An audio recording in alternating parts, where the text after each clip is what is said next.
A continuación va a intervenir el doctor Miguel Zapata Ros, de la Escuela Politécnica Superior de la Universidad de Alcalá de Henares. Es doctor ingeniero en computación y desde 1997 imparte, organiza y coordina de forma interrumpida enseñanza universitaria en entornos virtuales. Primero en la Universidad de Murcia y continúa en la Universidad de Alcalá de Henares, donde actualmente es miembro de la directiva de la Red Española de Campus Virtuales y coordina su observatorio de tendencias. Es director de Red, revista de educación a distancia, es representante de INCODE, organización con estatus especial consultivo del Consejo Económico y Social de Naciones Unidas en Nueva York. Participa en el programa de doctorado de aplicación y problemas interdisciplinares de la tecnología de la información y la comunicación y en el doctorado de Ingeniería de la Información y del Conocimiento, este último con mención de excelencia por el Ministerio de Educación en el curso 2011-2014. Sin más, cuando quiera, Miguel. Muchas gracias. Vamos a ver si va. En primer lugar, quiero agradecer a la organización y a Manuel Cebrián, no solamente que me hayan invitado, sino que de una mesa como esta, donde pues se puede, no es que sea especial, pero viene muy bien porque las cuestiones que se están planteando sobre gestión se ha dado una visión bastante completa del problema de una plataforma, de una universidad, y ahora pues la aportación mía va a ser una aportación pues que no quiero que asusten las palabras, pero va a ser eminentemente crítica, pero crítica con alternativa. Pido perdón de antemano porque sé que la tecnología en un momento determinado va a fallar, no sabemos en cuál, y eso le va a dar emoción a la presentación, pero la experiencia, la evidencia empírica que tenemos esta mañana, si no lo demuestra. Por tanto, pues espero que ya salga.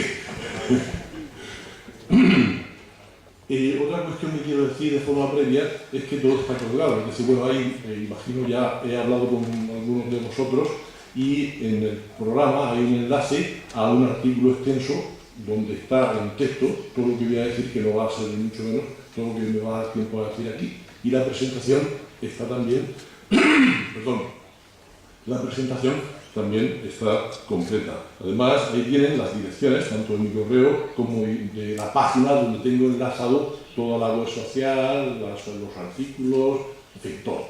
Ahí está. Por tanto, pues este es un momento, la formación de este tipo, como bien se ha dicho aquí, es este acto es en un proceso que empieza antes y termina después, es un momento más, pero que aquí no termina y mucho menos, pues lo es todo por la limitación que algunos tenemos para hablar, otros que no la tienen tanta, pero el grueso de la información está ahí, ¿no? Otra cuestión que quería decir de forma previa es que los datos, los hechos, todo está, he intentado documentarlo con enlaces a informes y argumentos. Por tanto, en el documento extenso y en la presentación, o aquí también, tendrán los enlaces con los informes y con los documentos donde está todo lo que voy a exponer. El día, es decir, los MOOC ahora mismo son, es decir, aquí están en la cresta de la ola, pero como ya se ha dicho, arrancan bueno, hay quien piensa que arrancaron antes, pero la fecha oficial de inicio que se ha dado es la de 2008 y luego la de 2012. El día 12 de julio de 2011 tengo un artículo, si ponen Miguel Zapata y ponen MOOC, ya verán que aparece con esa fecha un artículo donde ya se hacía una reflexión sobre lo que eran en la misma línea prácticamente, porque yo procedo del mundo de la psicología, aunque han dicho esto, y está bien, procedo del mundo de la psicología del aprendizaje y por una serie de debates, disputas, elaboraciones en torno al conectivismo, me interesé bastante y me impliqué bastante con los iniciadores, con Dons y con Siemens, en el tema de los MOOC conectivistas. Por tanto, lo importante es que los MOOC están ahí y lo importante y me gustaría que si falta tiempo no faltase para esta idea. Es decir, lo importante no son los MOOCs, lo importante es los cambios y los procesos que se están produciendo, de los cuales los MOOCs son los síntomas, es decir, son el efecto de esto.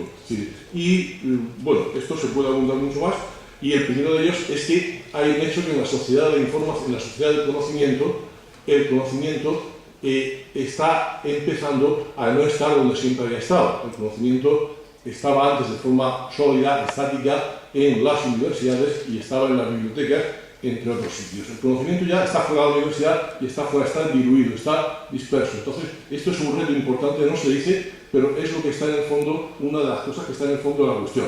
El conocimiento está dejando de estar en la universidad o en los centros de investigación o en los centros de... Ahora mismo hay informes sobre el perfil de la gente que está en Google o que está en Facebook y el paradigma es Steve Jobs o el fundador y el creador de WhatsApp, ¿no? No son universitarios. Es decir, la mayor parte de la gente que está en estas empresas de desarrollo de tecnología y de investigación aplicada son personas que no han concluido sus estudios y en algunos casos no los han empezado en la universidad. Por tanto, este es un reto. Y la segunda cuestión que está aquí detrás es que la universidad, los estudios, están dejando de cumplir una función inicial que tenía, una función social de promoción social del conocimiento y de promoción social personal. Por tanto, esta es otra cuestión que está ahí. Bueno, y una última cosa que quería decir antes de empezar es que a la lista de méritos que han apuntado le falta una. Y es que, y me parece que soy, a lo mejor no, pero los que han hablado nadie lo ha resaltado por lo menos.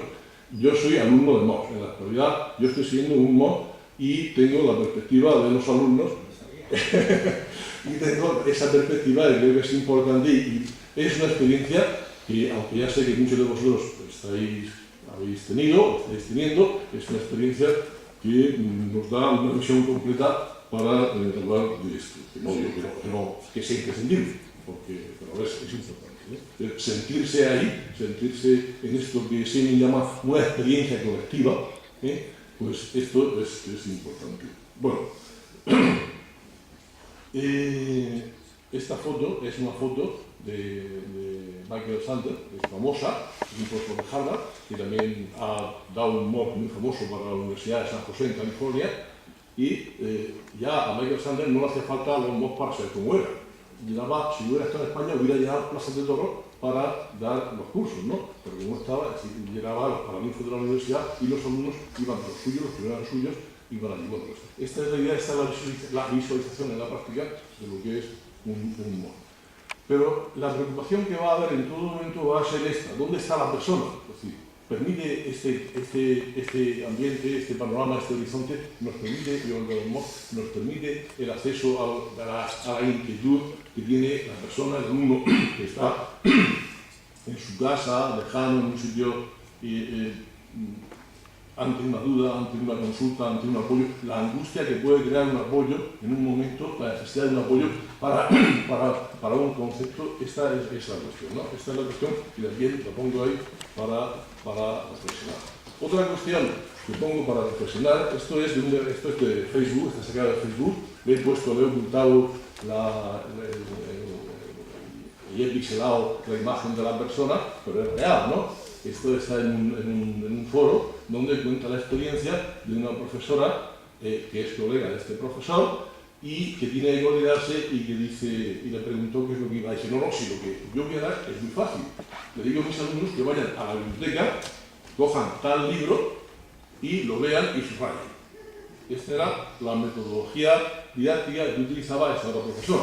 Es decir, bueno, no, esto yo creo que pasa un poco, pero está claro que en este panorama de MOOC, que son la exteriorización de los síntomas de unos problemas, es decir, frente a este tipo de actitud, a este tipo de preparación docente que existe, o de respuesta docente, está claro que los MOOC son una alternativa. Es decir, por muy más que lo tenga, pero tener un texto y un vídeo y un acceso difuso, si se quiere, a Michael Sandel o quien sea, pues es esto de que sea la Universidad de Stanford o de Harvard o de San José de California, pues esto es una cosa ahí está el peligro, es decir, que este va a ser el fondo de la cuestión. Bueno, y ya paso directamente, esto es lo que yo intento abordar, ahí están otra vez las direcciones de correo y la dirección de la página para los enlaces. Cuando me invitaron, me hablaron de las anotaciones y empecé a buscar. Yo de las anotaciones ya al final he descubierto que sabía algo de antes, ¿no? Pero en principio, tal como estaba planteado, pues no era un concepto nuevo para mí, ¿no? Entonces hay una primera parte que es sobre los mods, el punto de inflexión. Ya no estamos en la cresta de la ola, ya no estamos en la, como llaman en la curva que vemos, en la cúspide de las expectativas, sino que estamos hacia el valle de la desilusión. Ya estamos ahí, por tanto, esto es un horizonte nuevo y ver qué es lo que pasa. Y la segunda parte es para hablar de las anotaciones. Bueno, la primera cuestión es sobre interacción e interculturalidad. Interculturalidad lo tenemos asociado, pues, esto de los inmigrantes, la gente que está en los... En fin, la palabra tiene un origen muy distinto, proviene de una sociedad como es la norteamericana, donde se mezclan en un mismo sitio,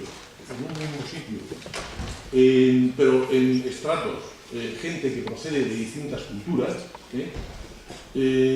ya aquí las connotaciones que tienen y las reminiscencias son otras, ¿no? Bueno, yo lo que quiero es plantear una cuestión. Y quiero relatar una experiencia mía. En el año 1967, ya yo soy algo mayor, tenía yo 20 y pocos años, había terminado la carrera de matemáticas y había aprobado las oposiciones de matemáticas del profesor agregado y me fui a dar unas clases a un pueblo que está, Yecla, que está a 100 kilómetros de Murcia. La diferencia cultural entre Murcia y Yecla pues, es de 100 kilómetros, pero no es mucho, o sea, no se puede... y empecé a hablarle de el número real, profesor de matemáticas, y quería hablarle de cómo introducía el número real. Y empecé con mi memoria academicista a hablarle de las cortaduras yo espero que esos alumnos pues me hayan perdonado las cosas el mal que le hice, y que ese mal haya sido algo irreversible. Por eso fue así. Y en un momento pongo un ejemplo y digo, no sé qué es un semáforo. Y un alumno, bueno, primero todo el mundo se ve así muy parado. Un alumno levanta la mano y dice, profesor, o don Miguel, se decía don Miguel, ¿qué es un semáforo? Indica no había entonces ningún semáforo. No tenían la experiencia de un semáforo. Y solo eran 5 minutos. Es decir, para explicar la complejidad de enseñar y la complejidad de aprender es tremenda. Entonces, pensemos que no estamos en Yecla y en Murcia, sino que estamos en donde hay gente de España, de Colombia, por decir que nos une el idioma, o de México, o pensamos que estamos pues, en China, India, los Estados Unidos, y además de el idioma, que siempre no es el idioma materno, y por tanto la comprensión, las imágenes que nos estamos pensemos lo que esto significa y lo que es y las instancias cognitivas que se puedan producir en el fenómeno de educar, que es un fenómeno complejo. Por tanto, hace falta, para los MOS van a seguir de alguna forma, de una u otra forma van a seguir, o algo que sea equivalente a eso va a seguir. Pero hay un desafío que va a tener que afrontar, es el desafío de la investigación en nuevas metodologías docentes que tengan en cuenta temas de fenómenos de interculturalidad. Si ya no es el número real, ni son Murcia y Yecla, sino que estamos hablando de series de Fourier, y estamos hablando de chinos, hindúes, sudamericanos y gente de Stanford, de Málaga, pues ya nos podemos imaginar el conflicto que se puede... y el abandono, la desilusión y el abandono. Es decir, hay por parte, perdonad, pero hay un gran desconocimiento de la complejidad de todos estos fenómenos. Y hay una idea de que los MOS, con solo ponerlos en marcha, van a ser posible la integración de gente que proviene de entornos distintos. Entre ellos, y con el profesor también, ¿no? Se ven como instrumentos para enseñar a gente que esté en todo el mundo. No sé por qué existe una voluntad de ignorar eso y una voluntad voluntarista, una mentalidad voluntarista de superar eso y pues que esto es lo moderno, esto es lo guay, vamos a ver qué es lo que pasa. El problema está pues en el diseño y en el desarrollo, cómo lo vamos a hacer. Y de integrar lo que pueden ser técnicas y metodologías de aprendizaje intercultural. hay otro fenómeno que se produce y es un fenómeno conocido ya en los ambientes de sociología como la McDonaldización. Es decir, es la idea de que algo tiene éxito, una fórmula tiene éxito y vamos a copiarla por el aspecto de la fórmula. Es decir, vamos a copiarla. Entonces, con los MOOC se está produciendo. Esto está sacado de ideas recogidas de distintos sitios. Yo no soy capaz de elaborarlo todas las cosas estas, ¿no? Esto está por ahí, de leer artículos y cosas así.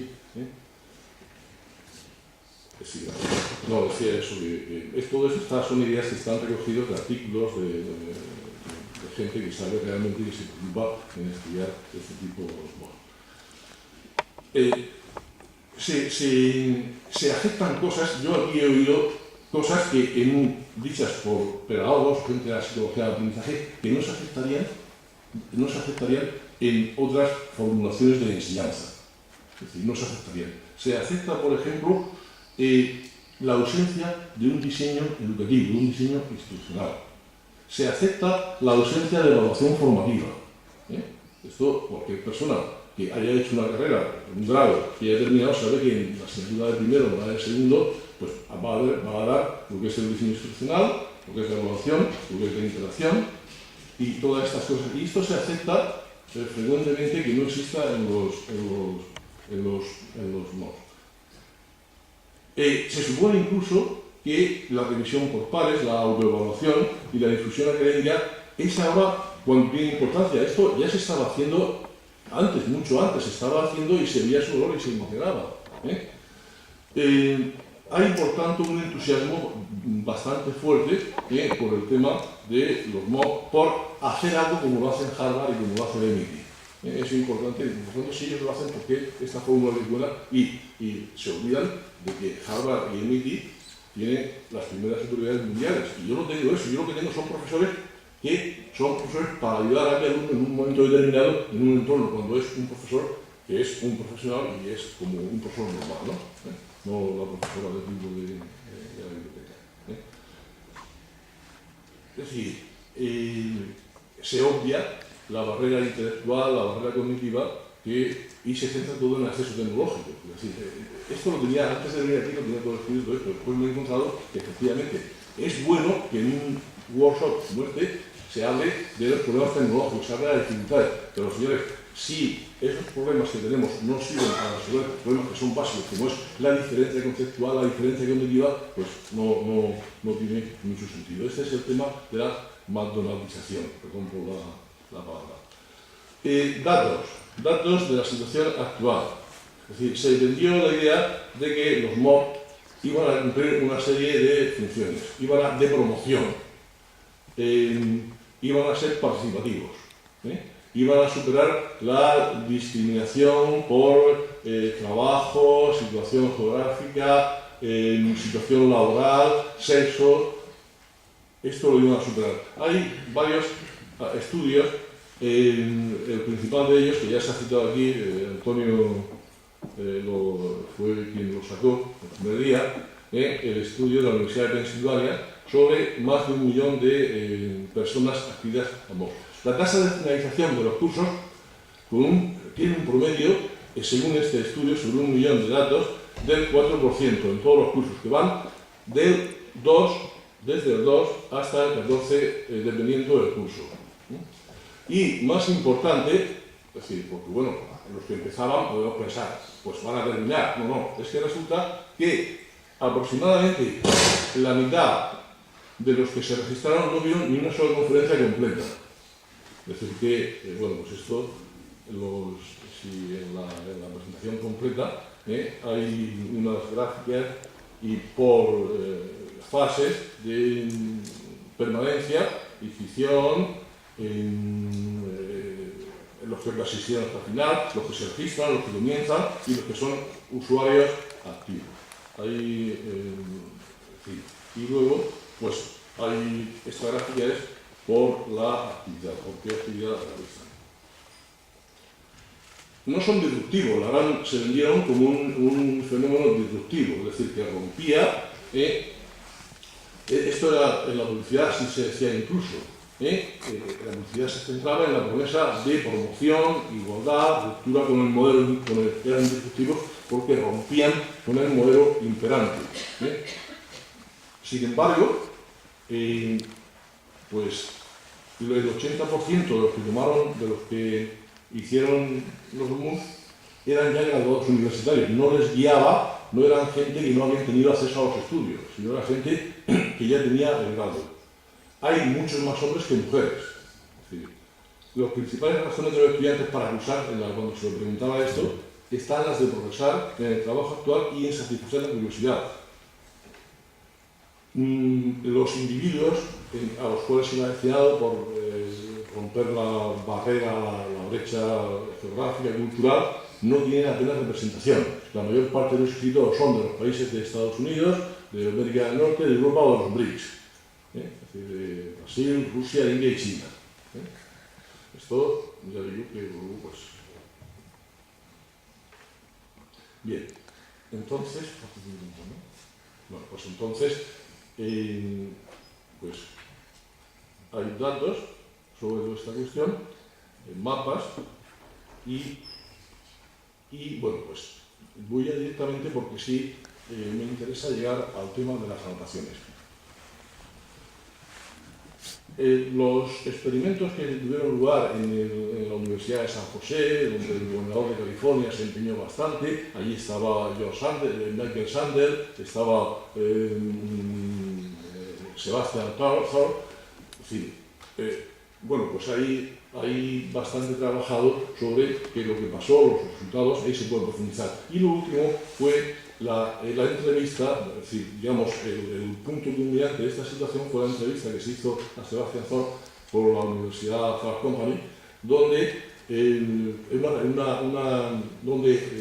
Thorpe exponía opiniones tremendamente críticas sobre los MOOC. Es decir, no ha pasado desapercibido, pero está ahí, está el enlace, y esto lo lleva a cambiar, anuncia cambios y los cambios se han producido. Los MOOC se convierten en una opción profesional con matrícula y una asistencia personalizada. Es decir, estos son los nuevos, el primero de ellos ha sido el curso de Georgia Tech, el nuevo de Georgia, donde ha pasado esto. Es decir, está claro, ahí Udacity es una empresa que capital al riesgo. Es decir, entonces, lo que está claro es que lo que intenta es la fase siguiente, que es empezar a recuperar. Bien. Hay un tema económico que aquí se ha dicho, ¿qué ha pasado? Es decir, ¿qué ha pasado con el dinero que se ha invertido? Pues ha perdido. Claro, el BEI hace un cálculo y dice que entre 50 y 100 millones de dólares, que es la estimación que ha hecho sobre las grandes plataformas norteamericanas, que se ha invertido, es un dinero que no se ha recuperado. No existen retornos, no existen argumentos para demostrar. Bueno, ahí considerado, él dice que esto como marketing ha sido muy importante. Yo, por ejemplo, que siempre he estado en la educación virtual y defendiéndola, creo que nos han hecho un favor muy importante, y es que los rectores, los vicerrectores, los políticos, los ministros, los financieros se han preocupado por la educación virtual. Este ha sido el gran mérito que han tenido los MOOC. De otra forma, nosotros, por muy bueno que hubiera sido la educación virtual, no hubiéramos conseguido el efecto que se ha conseguido con esto. Estamos en la curva de Gartner, estamos en este momento pues ya bajando, y hay ya 6 datos que están ahí y que confirman que son así. Bueno, voy a pasar directamente al tema, para terminar, al tema de las anotaciones. La vivencia de un MOOC, según palabras, tal como lo escribes, es muy parecida a la experiencia de un concierto de rock. Es una experiencia muy buena, es decir, los que van ahí, mi hijo va al concierto de rock y se lo pasan bien y tienen una experiencia muy buena. En los MOOC también se tiene muy buena experiencia. El otro día pues, nos explicaba alguien que, muy bien explicado, que los MOOC son, es decir, una comunidad, hay una experiencia, hay un sentido de comunidad. Es decir, bueno, pues este valor lo tiene. ¿Bien? La cuestión es si los profesores están dispuestos a centrarse en los desafíos que tiene esto. Las anotaciones. Las anotaciones no es un tema trivial. Es decir, este es un ejemplo de anotación, pero este ejemplo no es el ejemplo bueno. Las anotaciones son, es un tema tiene que ver bastante con las ontologías y tiene que ver pues, con una serie de problemas que se han planteado y desde el punto de vista de la computación resuelven problemas interesantes y están ahí. Desde el punto de vista de la educación, ¿qué es lo que sucede? Yo procedo un poco de la ruptura de los objetos de aprendizaje, estoy trabajando de los recursos educativos y sobre todo de la secuenciación de contenidos como una técnica para el diseño instruccional.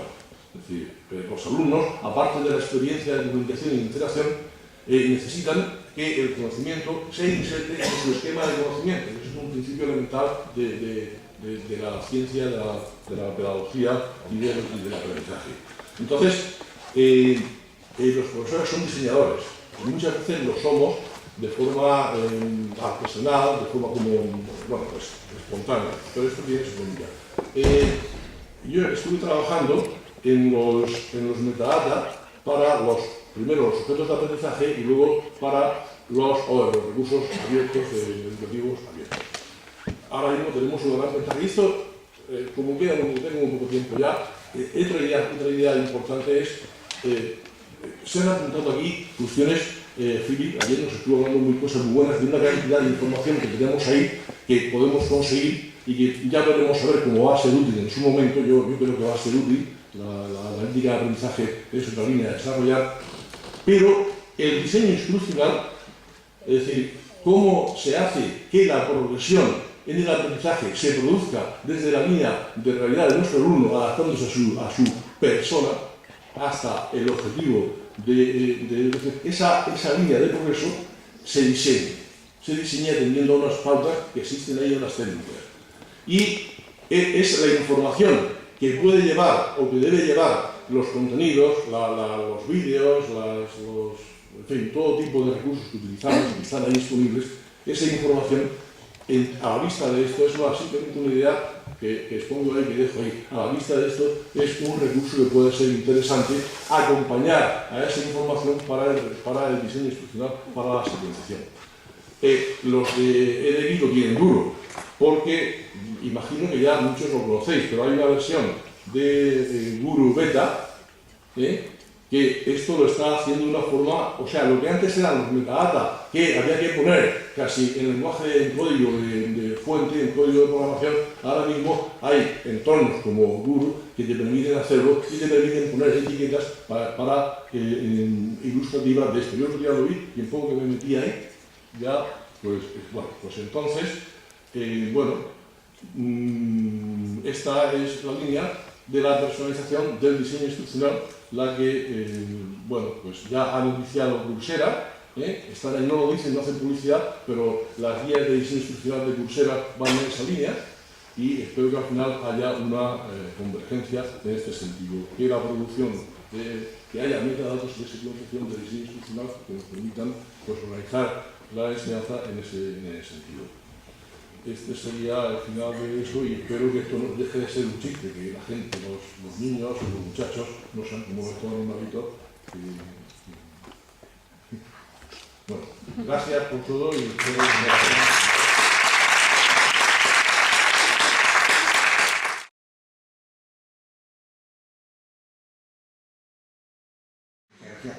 Bueno, pues tenemos unos minutos para si hay alguien que quiera hacer alguna pregunta, alguna reflexión. ¿Sí?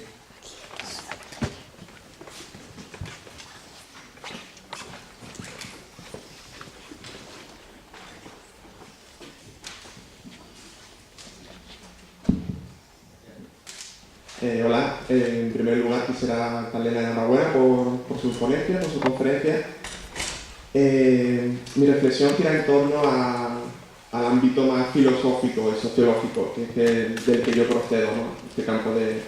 En este caso del campo de la historia del arte y la filosofía. Usted ha dicho en la introducción que el MOOC es un síntoma, y creo que eso me ha parecido muy, muy acertado. Yo creo que evidentemente la tecnología hoy en día pues lo rige prácticamente todo, ¿no? Y entonces es importante adaptarse a eso. Sin embargo, creo que en este ciclo falta más visión crítica, ¿no? Quizá como la suya, y quería preguntarle, desde mi opinión, la tecnología tiene unas consecuencias negativas, ¿no? En este caso, o sea, se habla mucho de de la falta de memorización, ¿no? Del alumnado, de la mala expresión escrita, de esa estetización tecnológica, ¿no? En el que todo es efímero, todo es instantáneo. Anotamos mucho, rápido, pero toda intervención suele ser incita a que sea corta, ¿no? Y de un contenido poco reflexivo, ¿no? Por lo menos en mi opinión. Mi pregunta es ¿cómo se combate esta educación líquida, digamos, desde el enfoque tecnológico? No, mire, lamento ver que sea un mal si la idea que he transmitido es esa. Es justamente la contraria. Es decir, la idea es que tenemos ahora mismo la tecnología es un bien y es un servicio muy importante que nos va a permitir y nos está permitiendo ya hace tiempo resolver problemas que antes no podíamos. Es decir, de hecho, por muy mal que funcione un MOOC, el hecho de que una persona que esté perdida en cualquier sitio y tenga acceso a lo que es el resultado de investigación de Stanford, eso ya es algo infinitamente grande en comparación con lo que había. En relación con los MOOC. Por tanto, no soy ni tan siquiera crítico con los MOOC, simplemente quiero decir, como en cualquier fenómeno, hacer una disección para ver todo. Ya se ha dicho todo, se ha hecho un panegírico, bueno, pues hay que reflexionar sobre otras cuestiones. Y que nos pueden dar la clave hacia esto, donde la tecnología, la analítica de aprendizaje, los metadatas estos que permiten diseño instruccional, nos va a ayudar a un nuevo tipo. Es muy pretencioso decir el cambio de paradigma, pero la tecnología nos va a permitir, bajo mi punto de vista, que un cambio de paradigma en la atención, en el chiste del elefante, que puede decir, no hay un examen para todos, no hay una forma de evaluar las competencias, no hay una forma para todos, es decir, ni todo el mundo aprende al mismo ritmo, ni todo el mundo tiene una forma de representarse las cosas, y la tecnología, Bloom, que es un teórico del aprendizaje, y que todo el mundo, en todas las carreras de pedagogía, pues la gente sabrá más o menos, pero todo el mundo siga a Bloom y la taxonomía de Bloom. Eso, de economistas, matemáticos, ingenieros, arquitectos, todo el mundo siga a Bloom. Pero Bloom, aparte de la taxonomía, que es muy importante, se ha usado mucho ella, pero está muy bien, tuvo un resultado que era el problema de la Simba. Y era, es decir, la curva de aprendizaje, la campana de aprendizaje que siguen alumnos en distintas situaciones, entre una atención personalizada y una atención no personalizada, llega a haber hasta una diferencia de 2 desviaciones típicas, de 2 sigma. Entonces, la cuestión es que no había métodos para esa atención porque eran insostenibles. Pero ahora lo que algunos pensamos es que eso sí que se puede hacer. Por tanto, soy muy optimista y creo que esa visión, no me gustaría decir una palabra, pero una visión de este tipo humanista y una visión personalizada de la tecnología es importante. Muchas gracias. ¿Alguna cuestión más?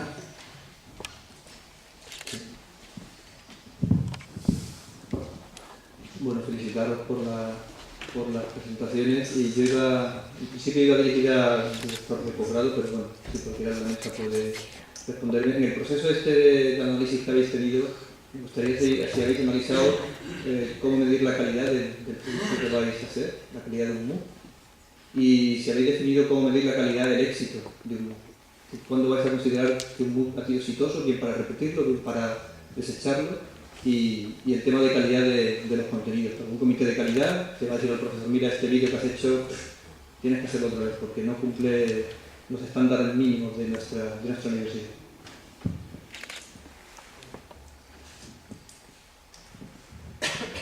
Bueno, te hablo por nuestra experiencia, aunque también yo sé que Miguel también tiene alguna... nosotros vamos a evaluar varias cosas. En primer lugar, se está trabajando en el desarrollo conjunto con ellos, con los profesores que realmente hay, quizás sean los que más les tenemos que agradecer desde el punto de vista institucional todo el esfuerzo que están haciendo. Entonces sí se está comprobando que la calidad de las grabaciones, toda esta historia, sea buena, sea aceptable. Es lo que decía yo ahí, de que al menos tengan, si van a tener la marca de la Universidad de Málaga, que tengan un mínimo de calidad. Y cuando ve las grabaciones hechas, yo le agradecer mucho a las personas del Servicio de Aulas Virtuales, Dani, que está por ahí también, que se están preocupando porque los vídeos sean profesionales. Una de las cosas que los profesores tú tienes un experto pero no sabes ponerse delante de la cámara. Y eso también es una cosa que estamos aprendiendo y yo me he dado cuenta que es un gran valor añadido. Los profesores en general, yo por lo menos, aunque ves que hay gente que es comunicadora nata y eso le sale solo, también hay otra gente que tenemos que aprender a ponernos delante y a hacer material audiovisual bueno. Eso es una de las cosas que creo. En cuanto a cómo es el éxito, la parte de seguimiento sí hemos definido unas métricas. Queremos medir para ver si un curso, sobre todo el impacto que ha tenido. Hombre, tú has cogido gente que son los expertos que saben de ese tema.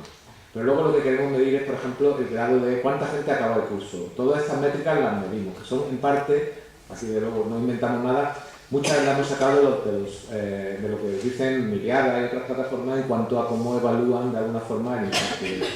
Entonces sí lo estamos mirando, tanto, por eso teníamos una cosa en la selección, luego la evaluación, y me consta que se están repitiendo muchas cosas, incluso el primer vídeo de presentación de los MOOC se hizo en el principio y ahora hay algunos que se van a repetir, porque se ha visto después de a lo mejor de 3 meses o 2 meses que llevamos con esto, que se puede mejorar y se puede hacer mejor. Entonces sí que hay una progresiva evaluación de la calidad y lo que queremos medir una vez que estén en marcha es el impacto en el sentido, cuánta gente abandona y por qué, que van a analizarlo. No sé si tú quieres añadir algo. Sí, desde nuestro punto de vista, nosotros esto lo delegamos en las universidades, el tema de la calidad, y algo que me faltaba a mí era ir en el mundo de la plana a los profesores en cuanto a cómo tienen que impartir su docencia. Vamos a mantener un tiro por una ventana. Pero una vez dicho esto, creo que hay que atacar el tema, ¿no? Hay cursos que son muy dispares y habrá que, hombre, por lo menos dar recomendaciones o sin entrar en el detalle de las cosas, algo habrá que hacer. Luego, por otro lado, en cuanto a yo creo que las redes sociales otra aportación que hacen es precisamente esta, ¿no? O sea, yo estoy enganchado ahora a Twitter, cosa que antes no, pero ¿por qué? Pues porque se cae el servidor y en el minuto 1 lo sabes. El curso es bueno y en el minuto 1 lo sabes. El curso es malo y en el minuto 1 lo sabes porque no se habla de él, porque la gente también es educada, ¿no? Dice las cosas buenas, o bueno, algún talibán hay siempre por ahí, pero simplemente el que no mencionen el curso pues ya es un síntoma, ¿no? Entonces, calidad, de momento, las universidades tendrán que saber lo que muestran al mundo, esto, porque, en fin, son muchísima gente las que va a estar viendo esto. Alguna norma o alguna mejor práctica o alguna directriz habrá que hacer de la experiencia acumulada y, desde luego, el estar, digamos, enchufado todo el día, porque es que las redes te van dando la información en tiempo real perfectamente, vamos. Si no hay más,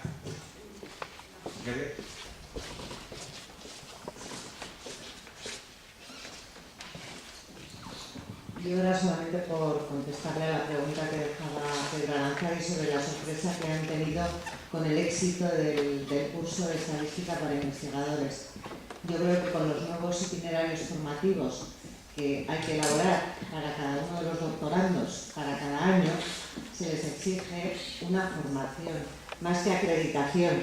Entonces, se me ocurre que seguramente habrá otras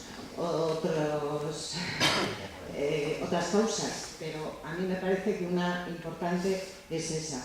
Entonces, obtienen una formación, aunque no tengan esa acreditación, como dices, es un papel que no sirve. Bueno, pero lo ha hecho, lo ha terminado, en fin, y yo creo que está muy presente ese itinerario formativo de los doctorandos.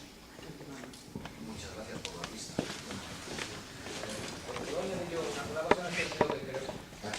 Una cosa en ese sentido que creo que es muy importante es la imagen y la calidad que tenemos. A mí es una cosa que me preocupa mucho.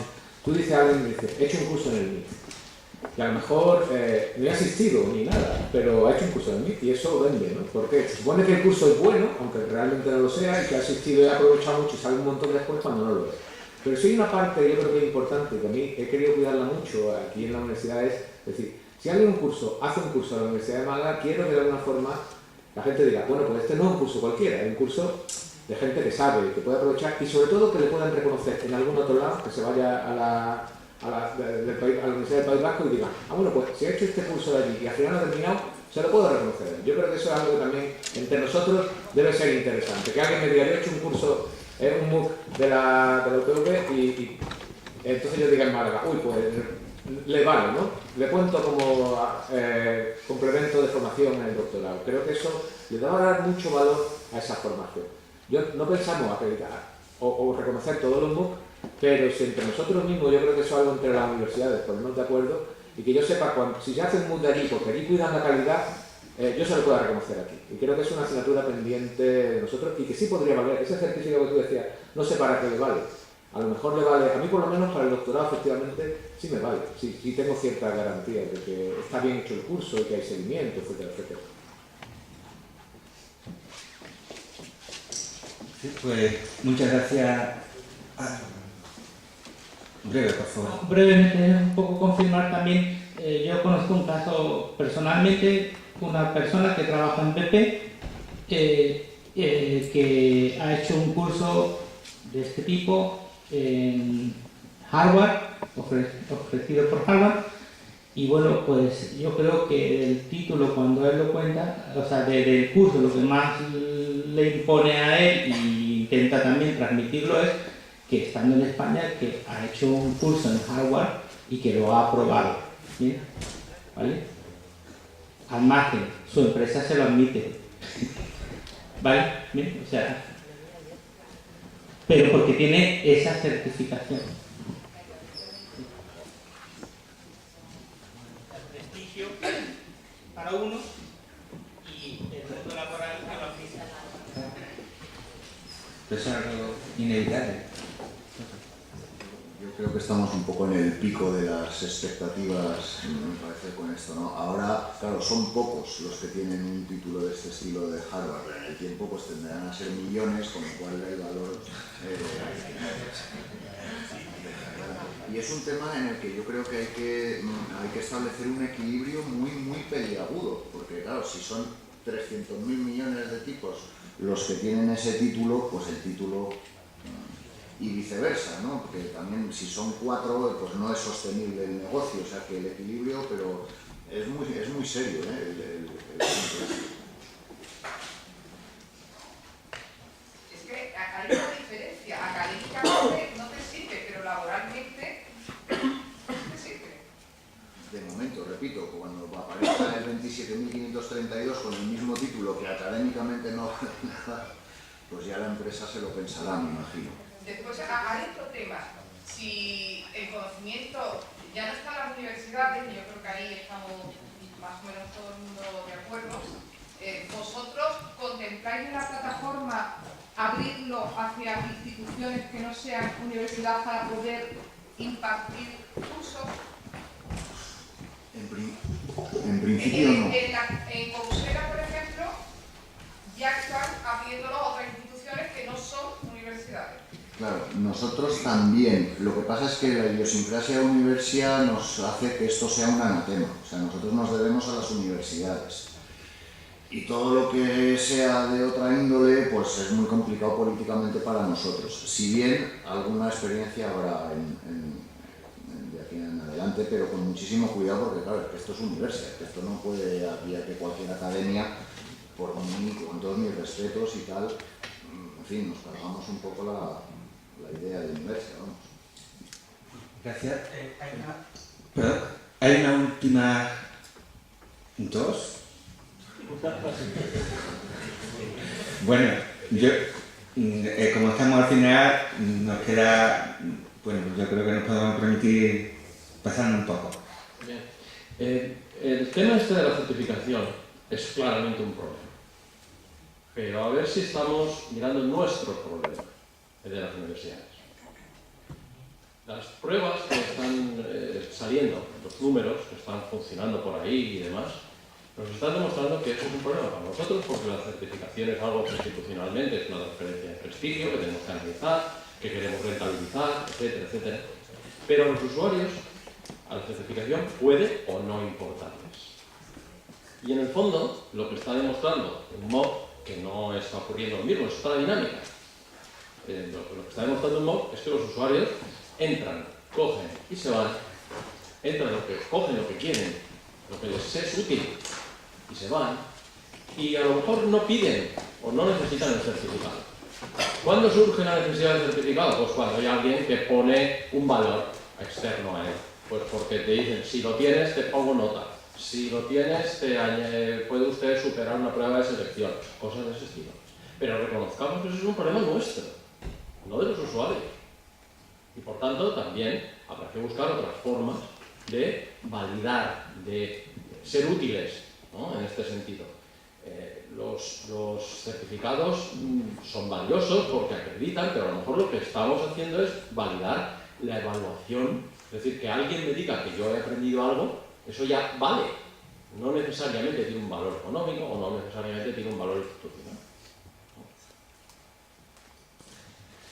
Sí, una muy breve, última intervención.